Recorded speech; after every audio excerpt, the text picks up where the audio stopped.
Bonjour à toutes et à tous. Pour ce dernier atelier de la matinée, on va parler de mobilité aujourd'hui.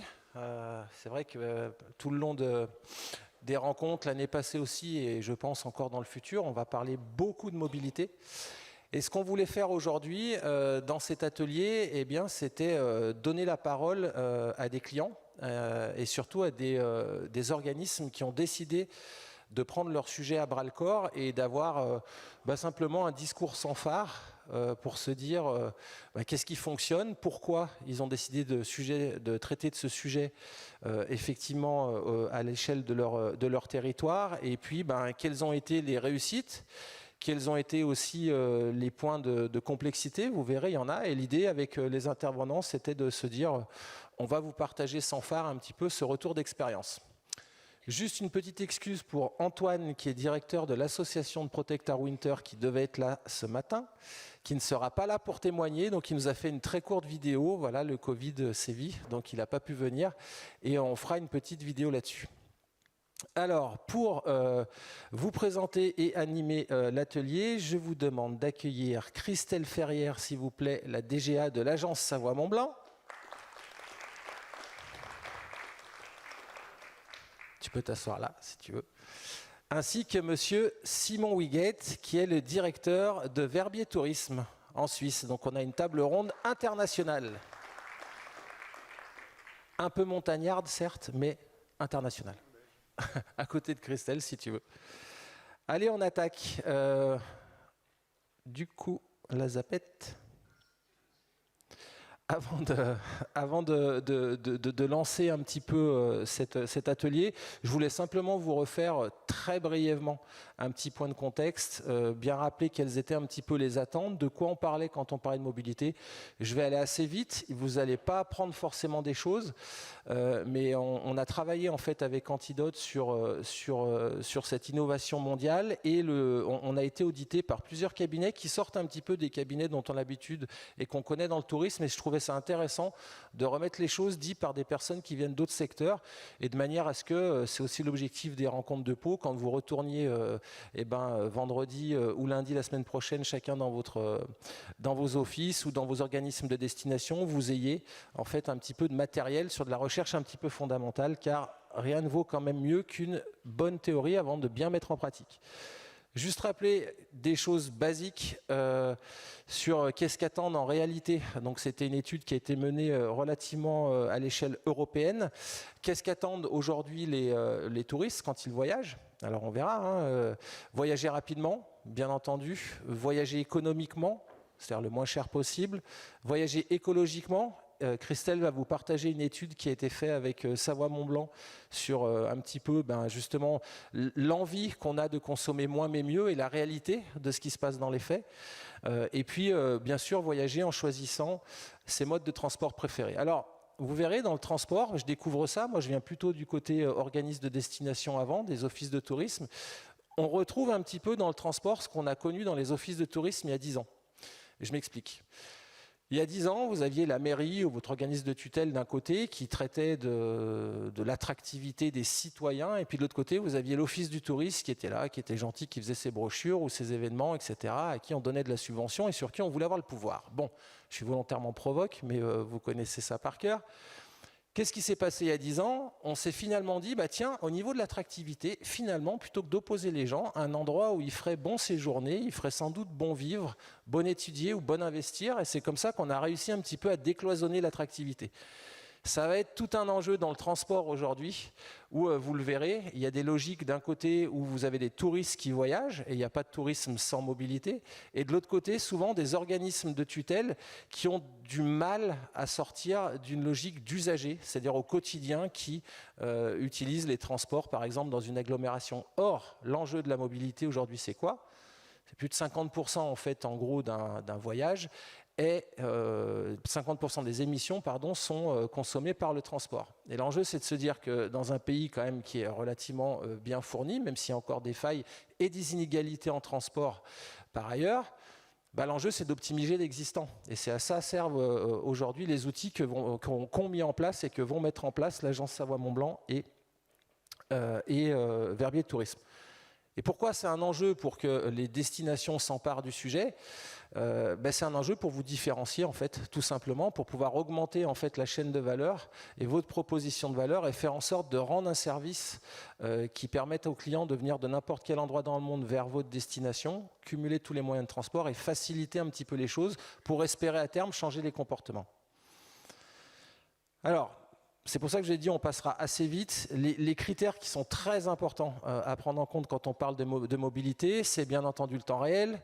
On aime bien être averti de ce qui se passe en même temps que je voyage. C'est d'être capable d'être en dynamique, c'est-à-dire que quand je rencontre une difficulté, le système va s'auto-adapter pour faire en sorte de proposer d'autres itinéraires. C'est ce que vous avez tous les jours avec Waze, hein, par exemple. Arriver à avoir le meilleur confort possible. C'est important, et là-dessus, on peut voir que nos amis suisses sont quand même mieux dotés que nos amis français sur les infrastructures. La meilleure sécurité possible, bien sûr de la fiabilité. Quand on voyage, on n'aime pas les mauvaises surprises, donc on a envie d'être pris d'un point A jusqu'à un point B. Réduire le nombre de transports, réduire le temps d'attente, arriver même à évaluer certaines zones. Hein. Il va y avoir des vrais enjeux là, avec les grands événements qui arrivent et nous, par exemple, on est souvent consultés pour se dire comment on est capable, avec des systèmes de mobilité, de détourner des flux. Vous savez, on a aussi beaucoup parlé de ces flux touristiques et ça va être un enjeu à terme de faire en sorte de dédensifier des zones et de proposer des itinéraires alternatifs. Bien sûr, s'adapter à toutes les situations, des situations de handicap, des situations de bagages qui soient lourds, des situations de je voyage avec ma famille ou mes enfants, etc., etc. Et du coup est apparu un acronyme que vous avez déjà dû entendre un grand paquet de fois, ça s'appelle MAS. Donc nous, chez Antidote, on a monté un système de MAS qu'on a appelé Jeanne. C'est bon, ça va. J'avais dit que je la plaçais, je l'ai fait, c'est bon, vous pouvez rigoler, merci. Je viens de gagner un repas, c'est cool. Donc on a travaillé le MAS. Ben oui, Amazon a fait Alexa, on a fait Jeanne. La presse n'est pas en rouge et noir, hélas. Et du coup, qu'est-ce que le MAS, Mobility as a Service? Alors, c'est un acronyme qui est récent, ça vient des pays nordiques qui ont quand même souvent de l'avance, il faut le dire, sur l'innovation, sur la digitalisation.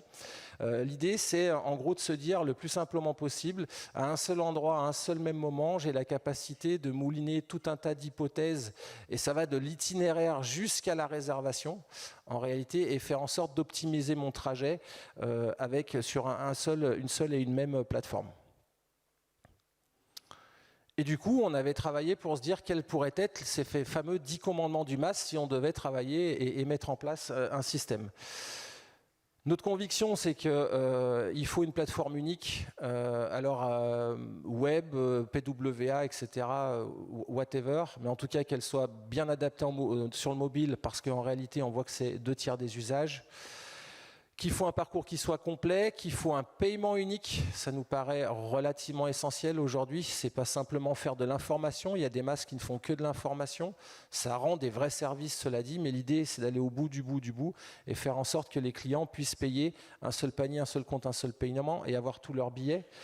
Une agrégation de tous les transports possibles. C'est vrai que l'enjeu, ça va être de se dire, bien sûr, il y a de l'avion, il y a du train, mais comment je vais mailler tout un territoire derrière, même avant les trottinettes et les vélos électriques, mais de se dire, voilà, les agences de location de voitures, les taxis, les VTC, pour offrir en fait un maximum d'hypothèses et un maximum de solutions pour que les clients choisissent la plus écologique, par exemple, la plus vertueuse ou la plus rapide.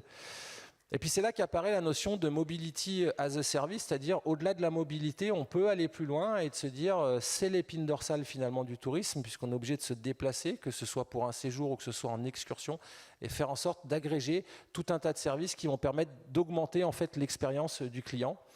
Et puis, bien entendu, des critères de choix qui nous permettent de pouvoir optimiser son voyage. Et puis, une certaine neutralité de la part des éditeurs, de se dire il faut une grosse exhaustivité pour que la plateforme vive, pour que la plateforme puisse, vous imaginez, partir du monde entier pour rejoindre Verbier ou chacune des stations de Savoie-Mont-Blanc. Ça mouline énormément d'hypothèses. Et si on veut que les hypothèses soient viables, il faut être capable de sortir énormément de moyens de transport.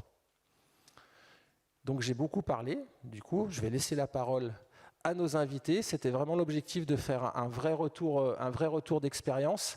Christelle, tu es notre première invitée. Bonjour à tous. Merci à toi déjà de venir témoigner. Sans phare, comme on l'a dit. Merci aussi pour la confiance que tu as eue avec Mickaël et ton équipe de se lancer et de lancer en fait l'initiative sur ton territoire. Ben voilà, question toute simple. Si tu peux te présenter et expliquer dans un premier temps pourquoi toi, en tant qu'agence départementale de tourisme sur les 2 départements, vous avez décidé de se lancer vers la mobilité. Merci. Ça suit de droite. Ouais, je vais juste faire sans slide pour l'instant. Ça fait 3-4 ans que je suis à l'agence Savoie Mont-Blanc et en fait, on a une double casquette. Une première qui est sur la promotion touristique. Donc, on va dire que c'est le truc classique que fait... Alors, nous, on n'est ni ATD ni CRT. On est entre les deux. On représente 2 départements, peut-être important de le dire. Donc, promotion touristique, c'est le truc classique. Et puis, on a un rôle plus d'être un peu un starter sur le territoire, d'impulser des nouvelles choses, donc plus dans l'optique de prospective ou de nouveaux sujets. Et c'est là où, en croisant les deux, en fait, on s'est dit qu'une innovation comme le MAS pouvait être intéressant, en tout cas, à être les premiers à impulser sur le territoire, et ensuite que ça fasse des petits auprès des stations. Donc on a appelé ça nos Go, mais je vais d'abord vous présenter quelques chiffres effectivement qu'on a fait récemment. Alors c'est sur les Français, c'est pas forcément sur notre territoire, c'est au global. Donc déjà c'est intéressant de se dire que la prise de conscience, on en parlait ce matin, il faut être plus responsable dans sa consommation, elle est massive. Il y en a quasiment 8 Français sur 10 qui nous disent qu'ils ont intégré ce sujet dans leur quotidien. Par contre, pratiquer un tourisme responsable, on tombe à 6 sur 10, donc 60% des gens. Et puis quand on gratte un peu, on parlait des paradoxes entre l'intention, donc 60%, et la réalité, c'est quand je serai sur place, j'irai manger en circuit court dans un restaurant, c'est pas un très gros sacrifice, ou je choisirai un hébergement responsable. Mais ce qui nous a intéressé, c'est la flèche rouge, c'est les chiffres autour de la mobilité, donc de renoncer à prendre l'avion et de venir de la façon la plus responsable possible, notamment le train. Et ce qui est intéressant, c'est qu'on a vu que c'était un des premiers critères sur les jeunes aussi. Donc on a aussi un rôle de renouveler les générations sur notre territoire, et donc intéressant d'aller travailler ce sujet mobilité aussi pour renouveler les clientèles. Donc voilà, ça c'est notre côté inside client, parce qu'on est fichu comme ça à Savoie Mont-Blanc. Et du coup, on s'est dit, comment est-ce qu'on peut intégrer en fil rouge cette histoire de tourisme durable et de mobilité, mais surtout à quoi ça sert et comment on peut être utile sur notre territoire. Nous, on représente 110 stations en Savoie et Haute-Savoie, donc c'est beaucoup. C'est des très grands domaines reliés que vous connaissez, là il y en a plus d'une vingtaine. On est quand même destination de rang mondial sur tout ce qui est ski, même si les Pyrénées sont fantastiques aussi, certainement, je connais moins. Et en fait, ce qu'on s'est dit, c'est qu'il y avait toujours un frein qu'on voit dans toutes les études, ou quand on parle à n'importe qui même autour de soi, c'est comment est-ce qu'on se rend en montagne. Le parcours est très compliqué, il y a un endroit, il faut réserver un séjour, un hébergement, on va dire que c'est 6 mois à peu près avant de partir, et puis ensuite, on se met, on s'enquille dans les bouchons, l'enfer du samedi au samedi. Il faut savoir qu'il y a plus de 80% des gens qui viennent en voiture chez nous, mais pourtant ils reviennent, donc... Ils sont dans les bouchons, mais ils reviennent quand même. Et on a un autre irritant qui est qu'en fait, on a les bagages, on a les gosses qui braillent, il fait froid, on est en doudoune. Et le dernier kilomètre, quand on arrive à la gare, si jamais on arrive à la gare, c'est comment est-ce qu'on se rend jusqu'à son hébergement. Donc ça, c'était un peu les pain points qu'on a pour venir à la montagne. On a beaucoup. Et donc le sujet du dernier kilomètre est un sujet qui est abordé dans la plateforme, j'y reviendrai après. Donc c'est le premier point. Et le deuxième point, c'était aussi comment est-ce qu'on sensibilise justement à venir de façon moins carbonée. Là, c'est les chiffres que je vous disais tout à l'heure, donc avec près de 80% aujourd'hui qui viennent en voiture. Et on a fait une projection à 5 ans. Et on voit que la voiture thermique, entre guillemets, baisse. Et le train, lui, prendrait quasiment 10 points en 5 ans, en intention en tout cas de la part des gens. C'est toujours la même chose, c'est 11% aujourd'hui, je crois 21% à terme. Je dis l'intention parce que c'est au bémol de l'offre, on en parlera après peut-être dans les freins, et du prix aussi, qui sont quand même des freins conséquents. Mais on s'est dit, comment est-ce qu'on peut, avec un outil, sensibiliser à l'option la moins carbonée. Donc se dire qu'on laisse sa voiture potentiellement à la maison, que peut-être on renonce à prendre l'avion aussi. On a eu ce débat-là, nous on a choisi de garder l'avion dans la plateforme, même si on travaille que des marchés de proximité, parce qu'on s'est dit que c'était pas à nous d'entraver la liberté du vacancier et de lui dire que c'est pas bien de prendre l'avion. En revanche, on fait remonter en premier avec un coup de cœur, Savoie Mont-Blanc, l'option la moins carbonée. Donc évidemment, l'avion est plutôt plombé dans les rankings et toujours en rouge, alors que les options en train notamment sont affichées en vert. Donc voilà un peu les deux objectifs qu'on s'était donnés. Et peut-être tu veux toi raconter, Grégory, la plateforme ou...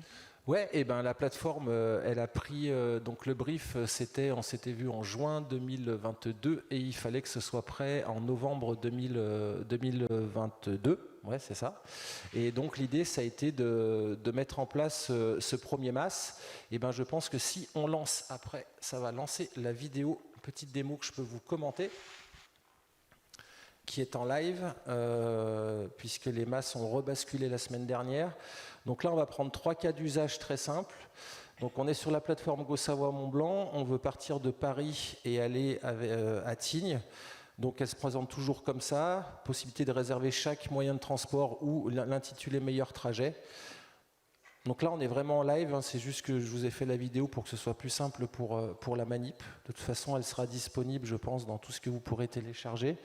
Et voilà, ça va se présenter comme ça. On a travaillé à faire en sorte qu'on propose une douzaine d'itinéraires possibles, où la personne, vous vous rappelez ce qu'on a dit tout à l'heure, travaille en termes de réassurance. Et c'est vraiment le choix qui a été fait avec l'agence Savoie-Mont-Blanc de pousser en premier les initiatives les plus responsables, en tout cas les moins carbonées, avec des nouveautés cette année qu'on a décidé de travailler ensemble sur la prise en charge, où on peut aller jusqu'à choisir sa place dans le train, etc.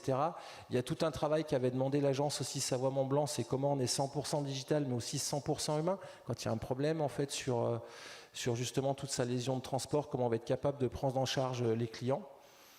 Bien sûr travailler la partie assurance, et là on est parti et on est au panier. Puis après, on s'est dit, bon, on va un petit peu le challenger, ce matin, c'était quand même un peu le sujet. Donc là, on va prendre un itinéraire un peu plus compliqué. On part d'Édimbourg, du fin fond de l'Écosse, pour aller jusqu'au fin fond de la Tarentaise à Tignes. Et là, en plus, c'est pendant la période-là, au mois d'octobre, où il n'y a pas beaucoup de bus. L'idée, c'était de faire un Édimbourg pour aller à Tignes. Donc pareil, le système va mouliner, vous pouvez rentrer vos préférences, on va assez vite, mais c'est comme ça qu'on l'a imaginé avec l'agence. Et du coup, on mouline plusieurs hypothèses, et là on voit qu'on a la capacité effectivement de relier plusieurs aéroports, mais aussi de pouvoir réserver son moyen de transport. Et sur le moyen de transport, que ce soit VTC ou voiture, on a aussi fait le choix avec l'agence de pousser en premier les parties des voitures électriques. Vous voyez que le système est intelligent, on n'avait pris qu'un système aller. Il nous dit, mais d'accord, vous avez réservé une voiture, donc vous voulez la rendre quand? On pousse en premier les voitures électriques, et pour la Savoie et la Haute-Savoie, les pneus neige. Parce que c'est important. C'est vrai que ça fait pas longtemps qu'il y a des pneus neige sur les voitures, hein, quand même, et ça crée un petit problème. Toujours tout le long du parcours, travailler la réassurance, on l'a vu dans l'étude tout à l'heure, pour être sûr que les gens partent bien du bon endroit pour aller au bon endroit et qu'ils ne soient pas stressés quand on combine énormément de moyens de transport. En fait, c'est pour ça que c'est important de travailler le dernier kilomètre. Les premiers kilomètres sont jamais inquiétants, c'est surtout les derniers parce qu'on ne connaît pas parfois. Et puis avec l'agence et les destinations qui nous ont fait confiance, on a travaillé aussi le MAS, là on était en MAS récepteur, maintenant on va passer en MAS émetteur, c'est-à-dire je suis par exemple dans une destination et je veux re-rentrer chez moi, le MAS va faire le travail inverse, ce qu'on appelait nous techniquement le MAS reverso, pour partir de la destination pour rentrer chez soi. Et ça fait partie d'un atelier, parce qu'on aime bien co-construire avec nos clients, qui était de se dire comment on va faire en sorte que la plateforme en fait soit de plus en plus utilisée par les sociopros du territoire, et dans la lignée de ce qu'a mis en fait Savoie-Mont-Blanc, qui était de dire ok, le but du jeu c'est d'être starter sur un territoire et de faire en sorte qu'il y ait un maximum en fait de personnes qui s'emparent de la solution. Donc voilà, en d'autres termes, comment fonctionne le système. Et donc toute la combinaison de transports, peu importe les transports, et tout dans le même panier, tous les tickets, pas des contre-marques. Voilà. Ouais, un seul panier, un seul paiement, c'est la philosophie. Et 4 secondes après, on a tous les transports et tous les types de transports sur son compte ou dans son compte client ou sur son email. Et tous ces billets sont valables. C'est-à-dire que si vous avez votre billet de train, c'est en live et il est valable sur le site de la SNCF ou sur l'appli. Si vous avez un billet Air France ou EasyJet, il fonctionne aussi avec les mêmes codes sur l'appli Air France ou EasyJet, etc., etc. C'est vrai que c'était un vrai sujet, une vraie technologie. Alors du coup, je voulais te poser la question, ça fait des petits quand même? Oui, alors Là où on est très content, en fait, c'est que... je reviendrai peut-être au point de difficulté, parce qu'on n'est pas forcément une marque qui... On est aujourd'hui un site... Savon Montblanc, c'est une marque qui est en fait vitrine, porte d'entrée sur le territoire, mais qui a toujours été plutôt dans l'inspiration. On ne vend pas de séjour, on n'est pas dans le sujet conversion. Donc pour nous, culturellement, c'est pas forcément évident et c'est pas forcément acquis pour les visiteurs qui vont aller chez nous pour trouver ce genre de solution. Par contre, là où c'est super, c'est qu'en fait, on a justement impulsé, comme on a travaillé ensemble sur l'outil, la dynamique auprès des stations. Donc il y a en fait déjà une quinzaine de stations qui l'ont pris avec leur propre Go, donc Go, Tin d'ailleurs, les saisies, enfin il y en a plein, il y en a plus d'une quinzaine, toute la haute moyenne cet été, et peut-être une vingtaine d'ici cet hiver. Et l'objectif, on s'est toujours dit, c'était que peut-être à terme, nous, on va se retirer. En fait, l'idée, c'était déjà que les stations s'en emparent. Pourquoi ? Parce qu'en fait, eux, ils ont pour beaucoup une centrale de réservation. Donc si, pour peu qu'ils placent bien l'outil sur leur site, ils ont à la fois le côté, ils proposent l'hébergement, le transport, les activités, et tout le maillage est au même endroit. C'est le même point avec les opérateurs, les hébergeurs aussi. C'est hyper intéressant qu'eux relayent aussi Go, parce qu'ils sont au plus juste et au plus près de l'acte d'achat, ce qui est peut-être un peu plus compliqué comme pour un organisme comme le nôtre. Donc ça, c'est un vrai succès qu'il y en ait plus d'une vingtaine qui s'en emparent, et dans un an, parce que là, c'était un début d'hiver, c'était tout nouveau pour nous, de se dire, justement, regardons tous ensemble, j'espère qu'on pourra partager nos données, qu'est-ce qui convertit le mieux en fait ? Est-ce que c'est justement un site plutôt vitrine ? Est-ce que c'est une centrale de résa ? Est-ce que c'est un opérateur touristique, un hébergeur ? Ce sera intéressant en fait de voir les écarts. On a aussi des offices qui ne se payent pas entre guillemets la déclinaison, parce qu'il y a un tarif préférentiel de Go, mais qui peuvent prendre Go Savoie Mont-Blanc, soit un lien, soit le widget là qui va arriver. Et donc c'est une autre façon que ce truc soit le plus visible possible et adopté, parce que c'est vraiment ça le challenge, c'est comment on fait changer les mœurs et faire changer les 82% de gens qui prennent leur voiture et qui visiblement ont une amnésie du fait que c'était quand même galère de venir en voiture chaque année et qui reviennent quand même chez nous, puisqu'on a plus de 40 millions de nuitées l'hiver, c'est quand même énorme. Voilà, faire bouger ces mentalités, ça prendra du temps, et c'est mieux si on est plus nombreux à porter le message. Et du coup, donc si on résume, Go Savoie Mont-Blanc, starter sur son territoire, monte en place une solution de mobilité en marque blanche, donc pour pouvoir faire en sorte que chaque hébergeur, chaque office de tourisme puisse, dans l'onglet comment venir, ne serait-ce que ça, envoyer sur une solution qui permet de changer, comme tu le dis, des mœurs, ou arriver avec une solution plus vertueuse. Vous avez aussi autorisé les destinations à décliner votre marque, c'est-à-dire que vous avez aussi autorisé les Ménuires, Tignes, les Saisies, la Clusaz, il y en a beaucoup, la Haute-Maurienne, à utiliser aussi le Go pour aller chez eux. Donc ça aussi, c'est une ouverture d'esprit assez forte, et de leur permettre justement de pouvoir déployer votre solution. Donc surtout sous ces bilans-là, on peut dire qu'on est relativement ouvert. Est-ce que tu voudrais partager un petit peu des freins, toi, que tu as vus sur la mobilité ? Alors, le premier sujet, il est sur l'offre, parce qu'en fait, on est dépendant, notamment sur l'aspect train, de la desserte de notre territoire. Et aujourd'hui, on peut pas, nous, on n'a pas d'impact sur le nombre de trains qui arrivent et qui desservent le territoire.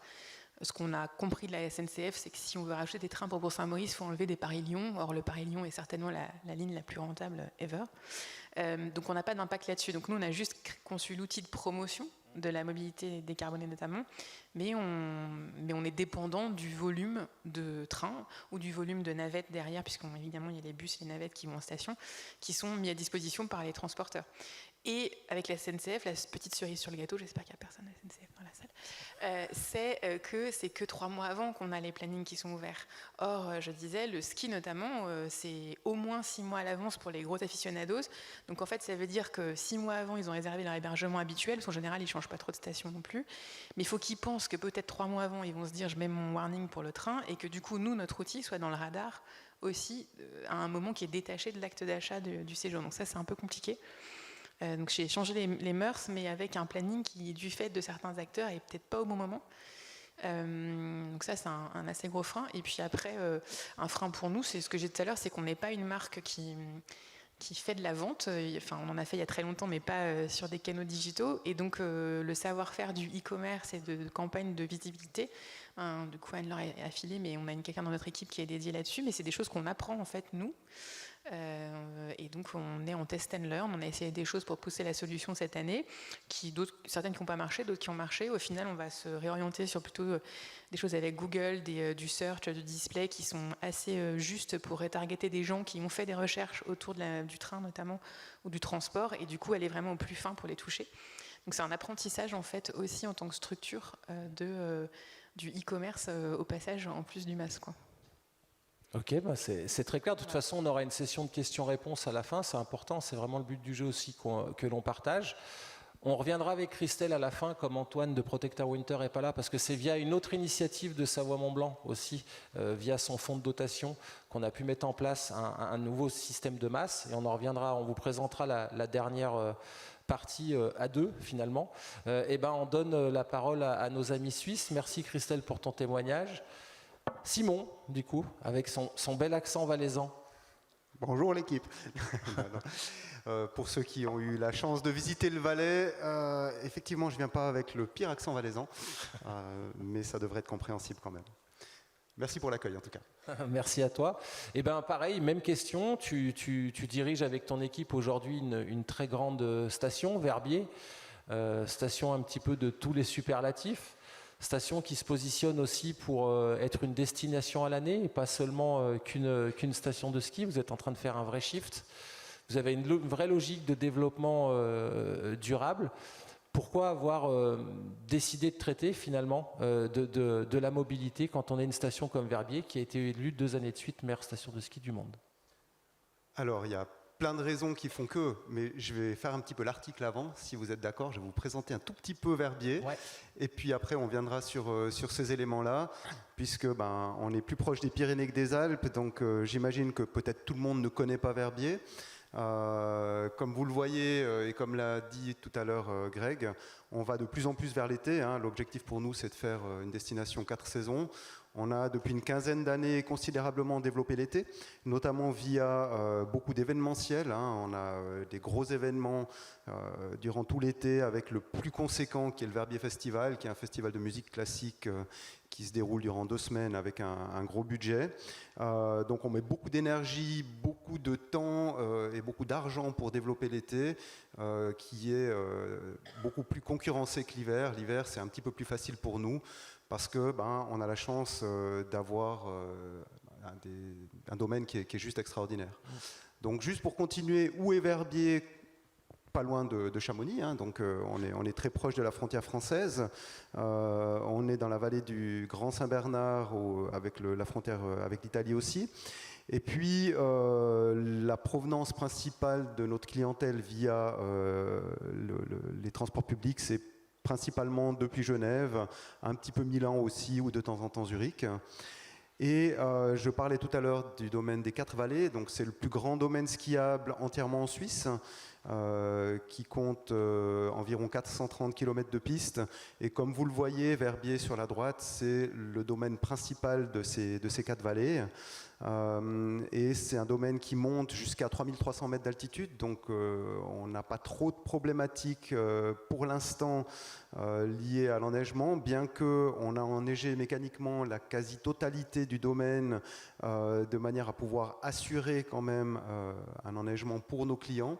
Et aussi pour faire face aux aléas de l'enneigement qu'on connaît de plus en plus. Au niveau du territoire, c'est sûr qu'on a tendance à penser qu'il n'y a que Verbier, mais en fait, Verbier, ça fait partie d'une commune qui est la 4e plus grande commune de Suisse en superficie, c'est 302 km², et comme vous le voyez, ça va jusqu'à la frontière italienne. Et du coup, c'est 26 villages, c'est un peu plus de 10 000 habitants, 65 nationalités, donc c'est très international. On a à peu près 27% des habitants qui sont étrangers, ce qui contribue à une dynamique aussi qui est intéressante pour nous. Et donc ça, c'est le territoire dont je m'occupe au niveau opérationnel avec mes équipes. Et puis on collabore avec une autre commune que vous voyez. Excusez-moi, ça va trop vite. J'avais demandé à Simon non mais c'est très bien. J'avais demandé à Simon aussi d'en profiter 2 minutes pour expliquer un peu le système de fonctionnement, même si on était moins dans la mobilité, mais parce que je trouvais que c'était intéressant aussi de pouvoir apporter ces insights sur une autre façon de prendre la gouvernance, etc. Voilà, merci. Donc on contribue aussi au marketing d'une station qui est juste à côté, qui s'appelle la Tsuma, qui fait partie du domaine des 4 vallées et qui est opérée par le même opérateur de remontée mécanique Téléverbier. Et ça fait partie de la destination Verbier en termes de positionnement. Au niveau de l'organisation, alors je ne vais pas aller dans le détail, hein, mais dans la globalité, en Suisse, on a des modes de fonctionnement, et surtout en Valais, qui sont cadrés par des lois cantonales, hein, puisque vous connaissez peut-être le mode de fonctionnement de la Confédération suisse, où on n'est pas sur un modèle top-down et centralisé, on est au contraire sur un modèle plutôt bottom-up et très décentralisé, avec beaucoup de prérogatives qui sont données aux cantons et aux communes, et on est régi par la loi cantonale sur le tourisme, donc c'est en Valais, qui donne les prérogatives de gestion de la promotion, de l'animation, de l'info et de l'accueil, ainsi que d'autres aspects, politique touristique, infrastructure et projets, aux communes. Et ensuite, nous, on a un mandat de prestation et des délégations de tâches de la part de la commune pour gérer tous ces éléments, ainsi que d'autres projets comme justement la mobilité. On a aussi un observatoire du tourisme qui est en cours de construction. On gère aussi d'autres éléments pour la commune, donc on travaille très étroitement avec les autorités communales, donc vous pourrez regarder. C'est un petit peu spécifique aussi au niveau de la gouvernance, puisque là, vous voyez, on a une SA touristique, et on a 2 sociétés de développement, donc SD, qui correspondent plus ou moins au syndicat d'initiative chez vous. Un modèle un petit peu spécifique, mais je pense que c'est aussi le cas un petit peu partout en France, avec des modèles de gouvernance qui sont adaptés à l'historique et puis au contexte spécifique de chaque lieu. Et au niveau de Verbier Tourisme, voilà un petit peu notre organigramme, avec les éléments habituels, plus 2 départements qui sont un peu inhabituels dans un office du tourisme, c'est coordination locale. C'est vraiment renforcer le lien avec les sociopros, puisque c'est sûr que notre rôle est en partie B2C, mais il est devenu de plus en plus B2B, puisqu'on est, à mon sens, un de nos rôles principaux, c'est d'être un pôle de compétences au service de nos prestataires, et gestion de projet, comme je l'évoquais tout à l'heure, où on gère des projets très transversaux. Et alors du coup, donc on avait fait exprès un petit peu de nous expliquer une autre façon d'organisation, et Simon et Arnaud sont là, et si vous leur posez des questions, c'est toujours intéressant de partager. Mais du coup, une station comme Verbier, qui est ouverte sur le monde, très internationale, pourquoi vous êtes emparé de ce sujet de la mobilité ? Alors, déjà, ça va un petit peu vite, la mobilité déjà à la base du tourisme, parce qu'il n'y aurait pas de tourisme sans mobilité. Et même l'étymologie du mot tourisme vient des grands tours faits par les Anglais au XVIIe siècle. Hein. Donc pour moi, c'est quelque chose qui est vraiment fondamental, et c'est vraiment la base pour pouvoir développer une offre touristique. Ça s'inscrit aussi dans une logique de développement que vous avez mis en place sur la commune, sur tout plein d'initiatives durables ? Oui, on est en train de finaliser maintenant un master plan, donc on le présente aux autorités prochainement. Et notre claim, c'est vraiment de devenir une référence des destinations de montagne de tourisme durable 4 saisons. Alors c'est tout un programme, mais ça montre aussi maintenant l'importance que prennent ces termes, et qui ne sont pas uniquement marketing, mais dont on s'empare vraiment. Et c'est vrai que pour une destination comme Verbier, des fois ça peut prêter à sourire, parce que pour les personnes qui les connaissent, c'est une station plutôt haut de gamme. J'avais été une fois dans une table ronde où une journaliste m'avait dit « Mais oui, mais vous, la station des piscines et des 4x4, qu'est-ce que vous emparez de la durabilité ?» Oui, effectivement, il y a eu des problématiques qui ont fait que c'est peut-être pas la station la plus durable maintenant, mais par contre, on a les moyens et la volonté d'en faire une station durable. Et durable n'est pas que l'environnement, il y a aussi les piliers sociaux et économiques qui vont avec. Et je crois qu'on va le voir dans ta slide d'après. Vous avez, tu l'as dit tout à l'heure, 3e, 4e plus grande commune de Suisse, ce qui n'est pas rien.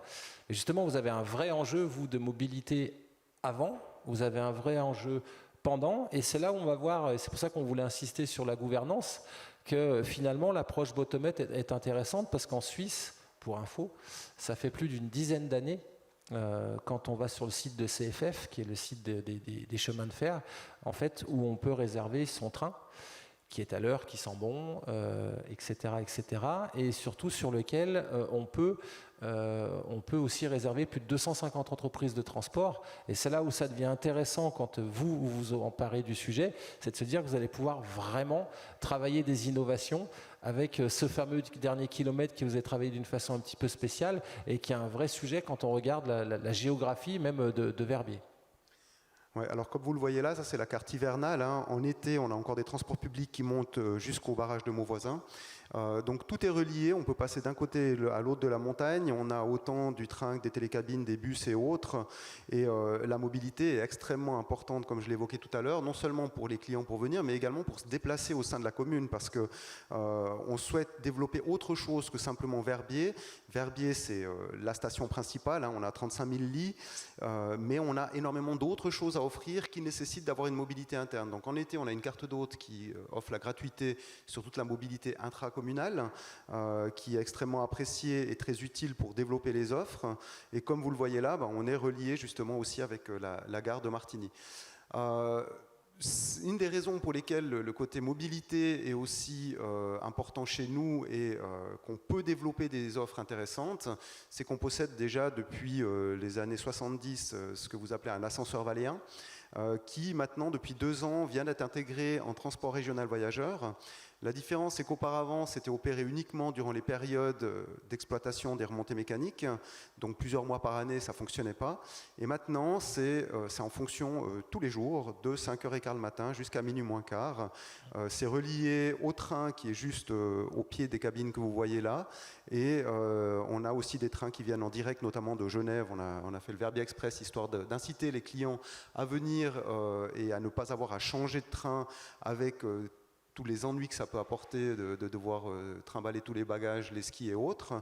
Et puis après, comme vous voyez la gare, où on a des trains 2 étages aussi qui peuvent venir. Donc il y a un gros investissement qui a été fait de la part de la commune dernièrement. Ils ont investi 13 millions pour refaire la gare et puis permettre justement ce lien train-cabine, et ensuite les bus, comme vous le voyez. On a une quinzaine de bus qui tournent en permanence dans la station durant l'hiver, un petit peu moins en été, mais ils tournent aussi toute l'année. On transporte au sein de la station environ 6 millions de passagers par année, donc c'est beaucoup. Et notre objectif était que les gens, même s'ils viennent en voiture, ils laissent la voiture chez eux et ne se déplacent plus qu'en transport public, et notamment au départ des remontées mécaniques, mis à part au pied de l'ascenseur valléen, on n'a pas de parking. Comme ça, les gens ne viennent pas essayer de trouver une place. Donc ça, c'est aussi un gros avantage. Et aussi, pourquoi est-ce qu'on s'intéresse aux masses et à toutes ces solutions-là? Greg l'a évoqué tout à l'heure. On a déjà en Suisse, depuis de très nombreuses années, la chance de pouvoir tout réserver sur une même plateforme. Là, j'ai fait un petit exercice au départ de Thonon, puisque ça inclut aussi les destinations qui sont en lien direct avec des destinations en Suisse. Et puis, j'ai fait un petit passage par Lausanne pour dire, ben voilà, on peut déjà fonctionner avec un seul outil pour réserver bateau, là c'est trolleybus, train et télécabine, et puis aussi payer et autres. Alors c'est moins sexy que le MAS qui a été développé par Antidote, mais c'est pour montrer aussi que pour nous c'est quelque chose qui est normal. Et ce qui ne l'était pas finalement, c'est que ce soit des services qui ne soient pas accessibles au-delà de la Suisse. Et pour une station comme Verbier, c'est extrêmement important d'aller plus loin, puisqu'on a à peu près 75% de notre clientèle qui est étrangère à la Suisse. Majoritairement des Anglais, mais les Français comptent pour environ 7% de notre clientèle. Et cette mobilité, si on veut aller vers un développement durable, il faut qu'on donne la possibilité à nos clients finalement de pouvoir venir chez nous et de pouvoir avoir toutes les informations, parce que c'est vrai que c'est presque plus simple au jour d'aujourd'hui de se dire je prends ma voiture et j'y vais, et là avec des outils tels que le MAS, ça nous permettra d'offrir à nos clients la possibilité d'avoir un vrai choix et de venir chez nous de manière plus durable. Eh ben merci Simon pour ce témoignage. Pareil, il y aura des questions tout à l'heure, mais c'est voilà, ce qui est intéressant, c'est pour ça que je reboucle encore une fois avec la notion de gouvernance, où l'approche n'est pas une grosse centralisation, mais au contraire, on donne le pouvoir aux communes qui sont les plus proches du terrain. Et finalement, on arrive à avoir des gens qui s'entendent, et ça fait plus de 10 ans que sur l'appli des CFF, on réserve son train, et en même temps, tu l'as dit, de la télécabine, du bateau, etc. etc. Et c'était très intéressant de montrer cette approche, et que maintenant, toi, avec ton équipe, vous décidez de venir en amont de cela et de se dire maintenant l'enjeu, c'est d'amener de la meilleure des façons les clients jusqu'à la Suisse, jusqu'aux frontières de la Suisse, de les prendre en charge et ensuite de pouvoir les monter avec l'ascenseur valléen à Verbier. Exact, d'autant qu'on a de moins en moins de jeunes qui font le permis. Et puis ce shift vers les transports publics, Christelle l'a évoqué tout à l'heure, mais il va se faire de plus en plus, et d'avoir des outils comme ça, pour nous, c'est vraiment extrêmement important et intéressant. Et puis je terminerai avec une petite note humoristique, hein, mais qui finalement prend de plus en plus d'importance, surtout avec les nouvelles générations. Ah, ça, c'est l'humour suisse. Ah non, c'est l'humour belge, celui-ci, c'est Gueuluc. Et non, mais c'est tellement pertinent, tu as raison de le partager. On va juste vous parler avant les questions, s'il y a des questions-réponses, de l'initiative. Donc Antoine qui ne peut pas venir, qui est le directeur de Protect Our Winter. Peut-être rappeler Christelle, ça sera le MAS de Verbier, en l'occurrence, qui est totalement intégré à votre site et qui va devenir même à terme plutôt une plateforme de mobilité, c'est votre souhait. C'est-à-dire qu'il y aura de l'avant, mais qu'il y aura aussi du pendant, le séjour. On a parlé... On a vu tout à l'heure ce grand territoire finalement qui va vous obliger à faire rayonner les gens et faire en sorte qu'il y ait une vraie logique avant et pendant le séjour quand on voit la grandeur justement du Val-de-Bagne. Juste Protect Our Winter, l'initiative elle revient encore de l'agence Go-Savoie-Mont-Blanc à la base. Tu peux juste nous expliquer en quelques lignes avant qu'on mette la vidéo d'Antoine qui va vous faire un petit coucou et qui va partager 2-3 convictions qu'il a sur la mobilité. Oui, Protect Our Winter, c'est une asso qui est mondiale, mais qui a une antenne en France et qui œuvre à promouvoir la mobilité décarbonée auprès des publics de fans d'outdoor, donc plutôt des communautés assez engagées et assez sportives. Et on se connaît parce qu'Antoine est très impliqué sur le sujet justement des trains. Et il a d'ailleurs des accès pour la partie plutôt plaidoyer, qui est un de leurs 3 piliers, des accès politiques, que ce soit au niveau de la région, Auvergne-Rhône-Alpes, ou bien au niveau de la SNCF, que en fait nous, en tant qu'ONG, on n'a pas. Donc il a ses portes d'entrée, par contre il est plus fort s'il a plein d'adhérents ou s'il a du soutien derrière, donc c'est pour ça que nous intéressés de parler avec lui. Et donc dans le cadre de notre démarche plutôt prospective qui s'appelle Demain Savoie-Mont-Blanc, on a lancé un fonds et en fait l'idée folle est venue de se dire est-ce que par ce fonds Antidote pourrait pas faire un MAS en nature, enfin du mécénat en nature, c'est comme ça qu'on dit, de compétences. Mécénat de compétences. Et en fait, développer une adaptation de Go-Savoie-Mont-Blanc pour Protect Our Winters, dont la communauté, encore une fois, est très engagée, donc sans l'option avion. Parce que je vous avais dit tout à l'heure, si vous avez suivi, que nous, on ne voulait pas chanter cette option-là auprès des clients, même si on n'a pas envie qu'ils prennent l'avion, enfin, pas trop envie. Et donc, en fait, c'est un vrai développement que vous avez pu faire du temps passé pour que Protect Our Winters, qui auparavant avait sur sa page Tic Tac Trip, qui est un outil qui est très bien aussi, mais qui ne permet pas de réserver, d'aller jusqu'au bout du processus, puisse avoir donc pour cet hiver leur, je ne sais pas comment il l'appelait, Go Protect Our Winters, je sais pas ce qu'il... Il n'en a pas de petit nom. Ils sont encore en train de travailler. Pour venir sur nos stations, donc sans avion et en décarboné. Donc initiative de Go Savoie-Mont-Blanc avec Demain Savoie-Mont-Blanc. Je vous encourage à télécharger d'ailleurs tout le travail qui a été fait sur leur livre blanc qui est passionnant. Et effectivement, démarche en mécénat de compétences avec vous pour sortir le premier MAS sans avion. Donc il a fallu pas mal travailler et le sujet, ça a été du coup de muscler sur l'ensemble des MAS, mais ça sert à tout le monde et c'est l'esprit collectif.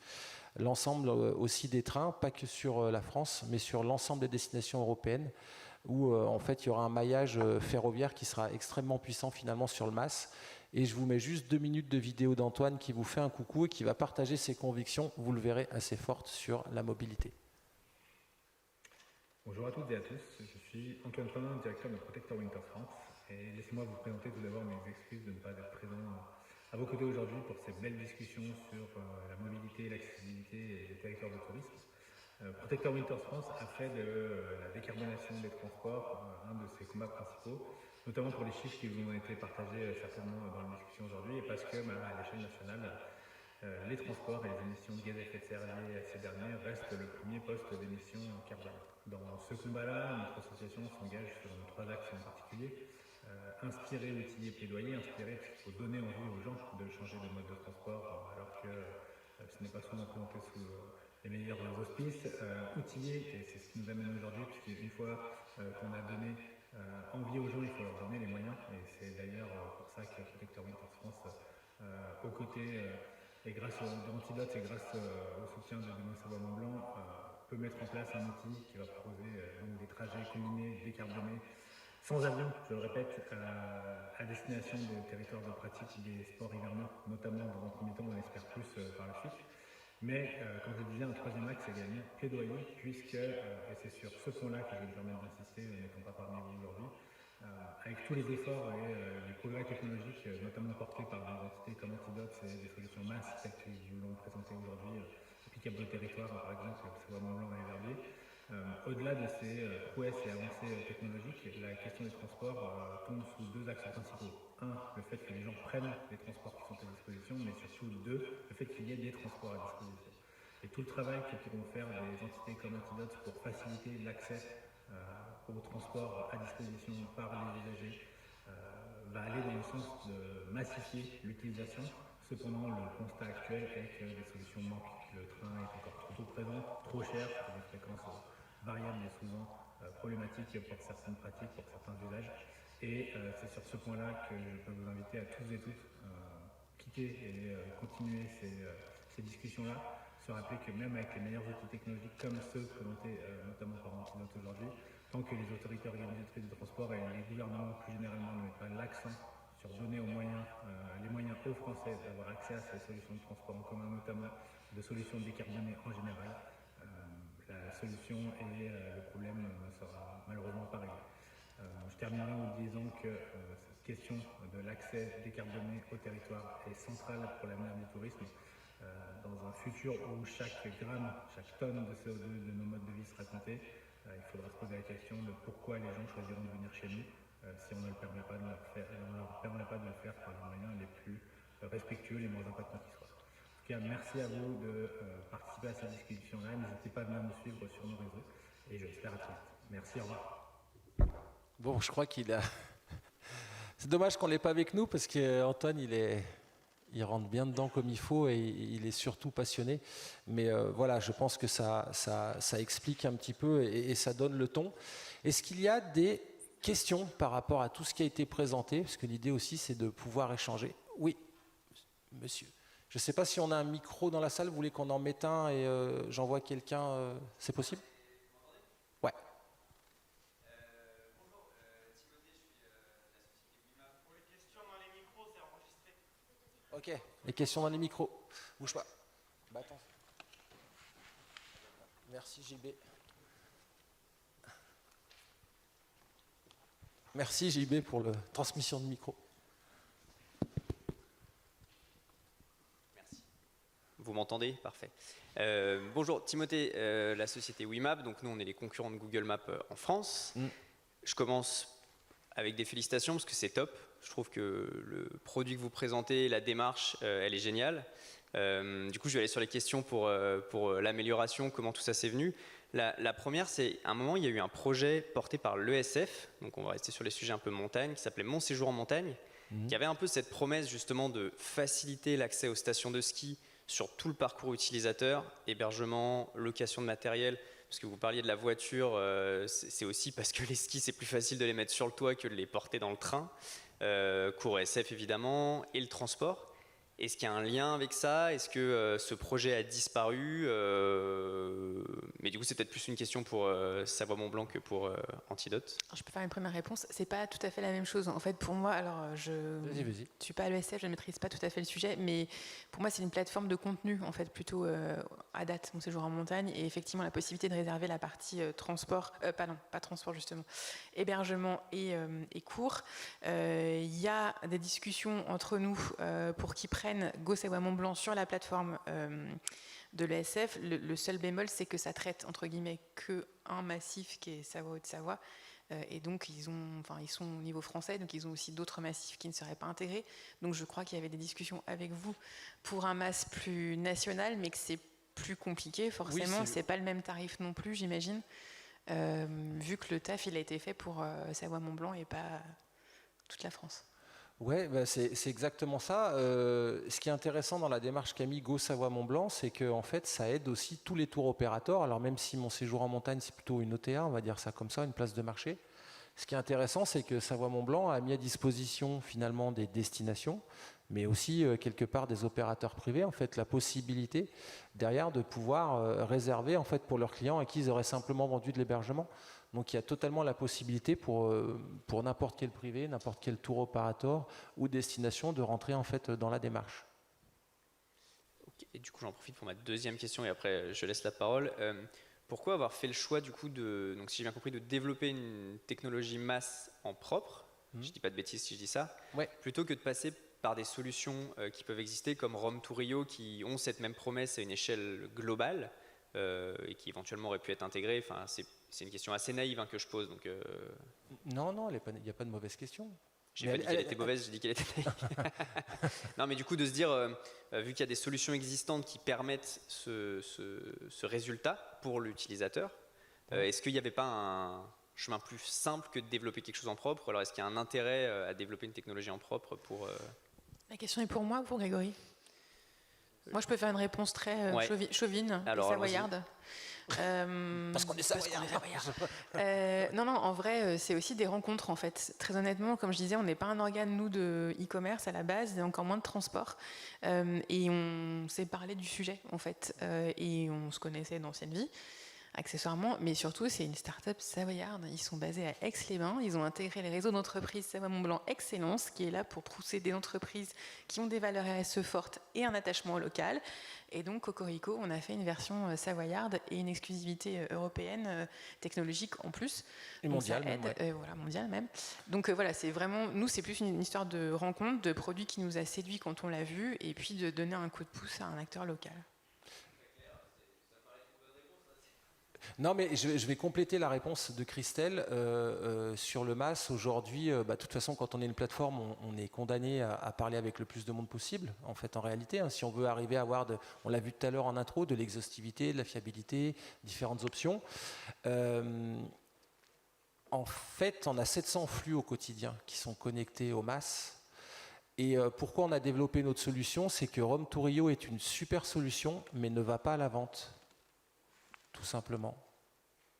Et nous, on est vraiment sur un MaaS où on a une conviction qui est de se dire, si on veut changer les comportements, c'est la résultante entre un idéal et une contrainte. On essaie d'abaisser la contrainte à travers la technologie qui est au service de l'humain et pas l'inverse. Et c'est une conviction forte chez nous. Et de le mettre, on a une approche très bottom-up aussi, c'est pour ça que Verbier nous parlait, parce qu'on aurait pu finalement aussi créer un système qui s'appelle voyageautrement.fr, faire un système d'affiliation, mettre tout le monde dessus et prendre des grosses commissions. Ce n'est pas du tout notre vision. C'est que ça doit faire de l'empowerment chez chacun des acteurs et justement en marque blanche chez eux. Voilà. C'est juste une approche de stratégie d'entreprise parfaitement différente. Ouais, j'y vais. Je peux juste compléter un truc, pardon. Ouais. Il y a aussi un autre sujet, outre le chauvinisme dont je parlais, c'est qu'en fait, il y a un vrai savoir-faire historique avec Altibus, tu peux peut-être en parler, qui fait qu'en fait, sur ce dernier kilomètre et le maillage train, navette en bus jusqu'en bas du Bel-en-Bras ou peu importe où séjourner, il y a un savoir-faire, il y a aussi un centre d'appel, on en a parlé tout à l'heure, je crois une vingtaine de personnes qui sont basées aussi sur Aix, qui sont là pour répondre, si quelqu'un est en rade, il y a une tempête de neige, ils sont tankés, je ne sais pas moi, dans la salle des fêtes de Bourg-Saint-Maurice, enfin, voilà, ils sont là pour les aider aussi, donc c'était aussi ce côté SAV et connaissance fine du dernier kilomètre qui était un des premiers freins dont j'ai parlé, qui a joué dans la balance aussi, je pense. Bonjour, Cédric de l'Office du tourisme de Pau. Juste trois petites choses. La conversion, est-ce que vous avez une idée du chiffre d'affaires engrangé, par exemple, sur une saison, sur la dernière saison en Savoie? Première question. La seconde, je voudrais en savoir un peu plus sur les prix.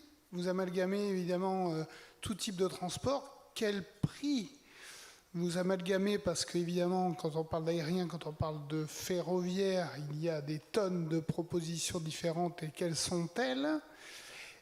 Et puis ensuite, dans la partie très technique, j'imagine qu'il y a un commissionnement qui est intégré et pour la plateforme et pour le revendeur. Voilà.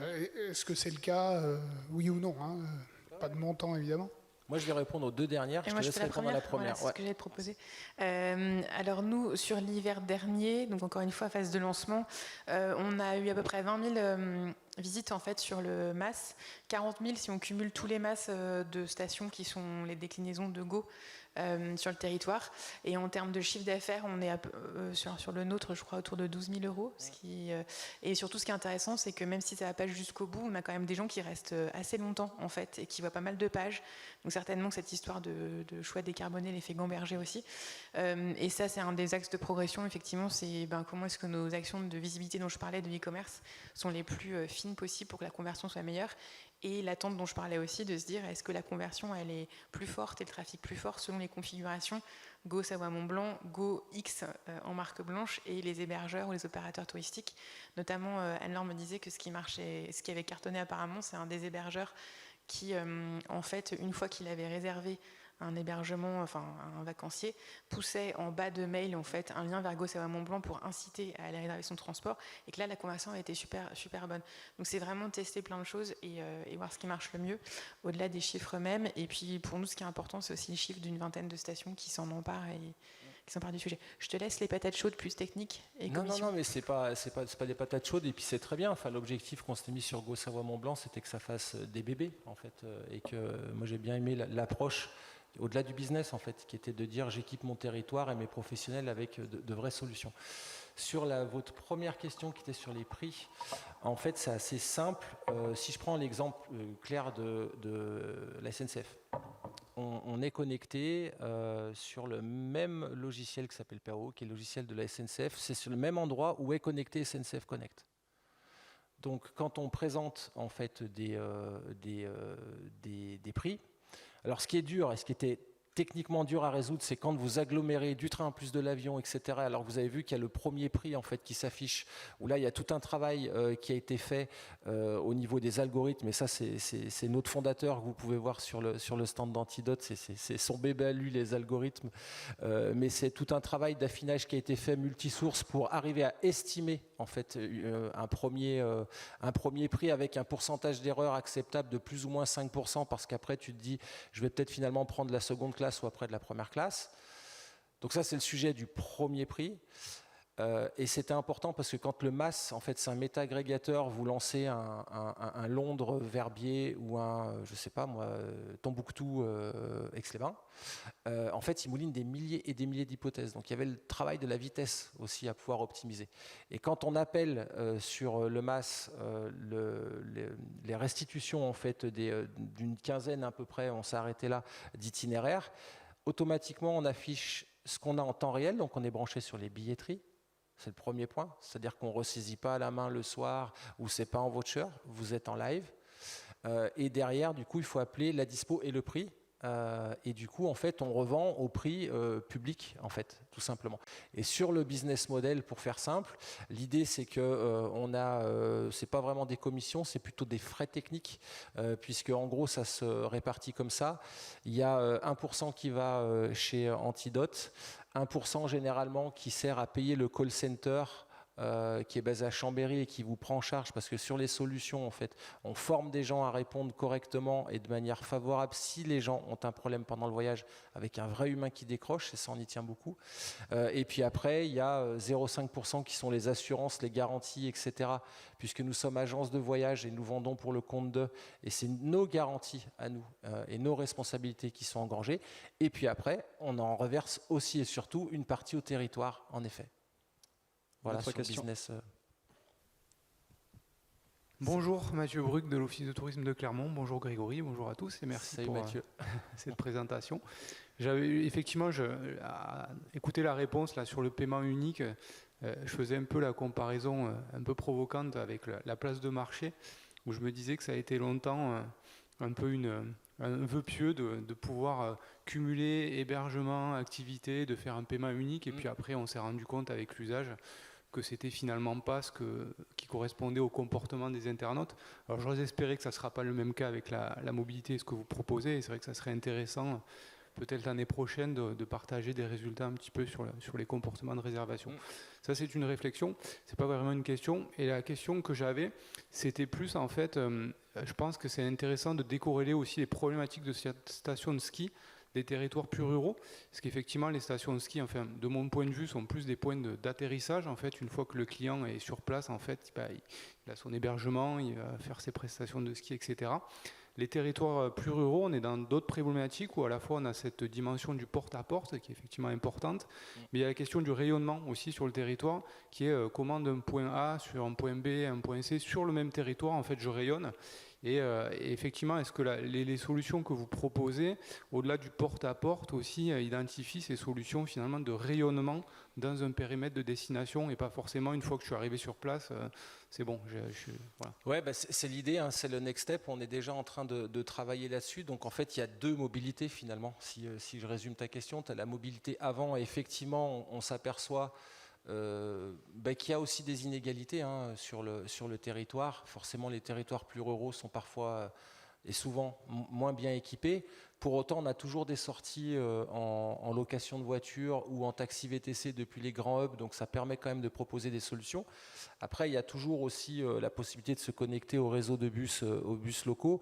Et oui, l'idée qui arrive tout de suite derrière, c'est de dire, OK, maintenant que je suis sur mon territoire, qu'est-ce que je peux en faire ?